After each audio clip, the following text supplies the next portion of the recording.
এই মুহূর্তে দাঁড়িয়ে আছি চলচ্চিত্রের আতুরঘর বিএফডিসিতে।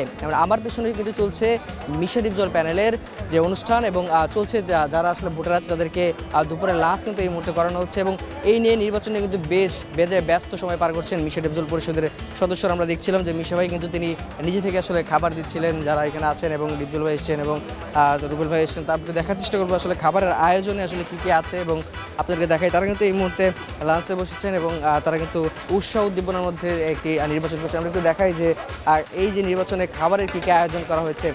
আমাদের অনেক কিছু আয়োজন, মুরগির মাংস, গরুর মাংস, খাসির মাংস আনছিলি, খাসি, বেগুন ভাজি, তারপরে আছে আপনার লাউ তরকারি, করলা ভাজি, অনেক কিছু সাদা ভাত। এই খাবারগুলো আসলে কার মাধ্যমে বা কে খাওয়াচ্ছে? ডিপজল মিশা প্যানেলের থেকে প্রতিদিন দুপুরবেলা এই খাবার হয়, বিকালবেলা নাস্তা করা হয়, চা আছে, বাগান খেনি আছে, বিভিন্ন ধরনের অনেক কিছু আছে, পুরি আছে, মিষ্টি আছে।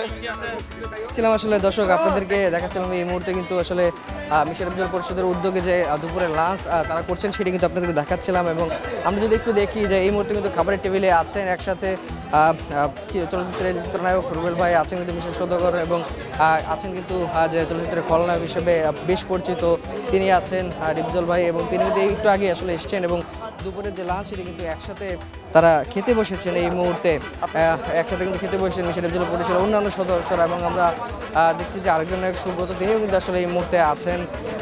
মিশা ভাইকে কিন্তু আমরা দেখেছি যিনি আসলে চলচ্চিত্রের একজন বড় খলনায়ক তিনি কিন্তু আসলে একটু আগেই কিন্তু আসলে তিনি নিজ হাতে আসলে তার যে সদস্য আছে বা তার যে সহকর্মী সহ অভিনেতা তাদেরকে খাবার এনে দিচ্ছিলেন, খাবার খাইয়ে দিচ্ছিলেন এবং আমরা দেখছিলাম কিন্তু যে রুবেল ভাইয়ের সাথে মিশা ভাইয়ের একটি কোলাকুলি এবং একটি যে আনন্দঘন মুহূর্ত সেই আনন্দঘন মুহূর্ত কিন্তু আমরা এই মুহূর্তে বিএফডিসিতে দেখতে পাচ্ছি এবং 19 তারিখের যে নির্বাচন শিল্পী সমিতি সেই নির্বাচন ঘিরে কিন্তু শিল্পীদের মধ্যে একটি উৎসাহ উদ্দীপনা হচ্ছে এবং আমরা জানি যে এফডিসিতে কিন্তু ওইরকমভাবে এখন অভিনেতা বা অভিনেত্রীরা তেমন খুব একটা আসেন না, চলচ্চিত্র কমে গিয়েছে কিন্তু এই নির্বাচন আসলে কিন্তু শিল্পীদের একটি মিলন মেলা আমরা বিএফডিসিতে দেখি এবং একের পর এক অভিনেতা অভিনেত্রীরা আসেন, অনেকদিন তাদের সাথে দেখা হয় এবং যারা আসলে একসাথে চলচ্চিত্রের পর্দা ভাগাভাগি করেছেন তাদের আসলে আমরা দেখি একত্রে এবং আমরা একটু যদি সামনের দিকে আপনাদেরকে দেখাই পরিবেশটা একটু যদি কথা বলার চেষ্টা করি যে একে একে যেটি বলছিলাম যে অভিনেতা অভিনেত্রীরা আসছেন।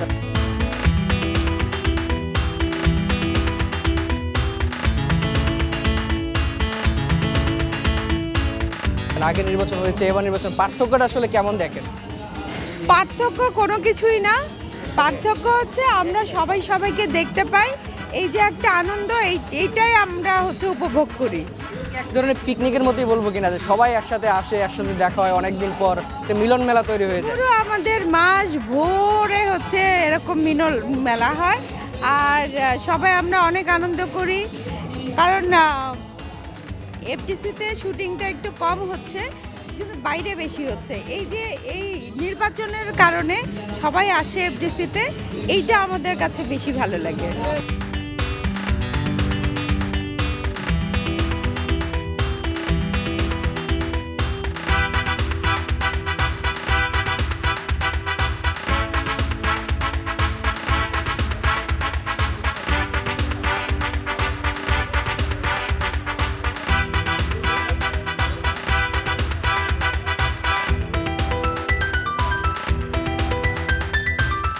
পেছনে শিল্পীদের ভিড়, যে ভিড় মিলন মেলা সৃষ্টি করেছে। ঘাড়ে নিঃশ্বাস ফেলছে বিএফডিসির নির্বাচন, যে নির্বাচনকে কেন্দ্র করে আমরা দেখছি বিএফডিসিতে উৎসুক অনেক শিল্পীদের ভিড়, যে ভিড় একত্রে এগিয়ে যাওয়ার, একত্রে কাজ করার। দেবরায় দীপ্ত, দেশ বিনোদন।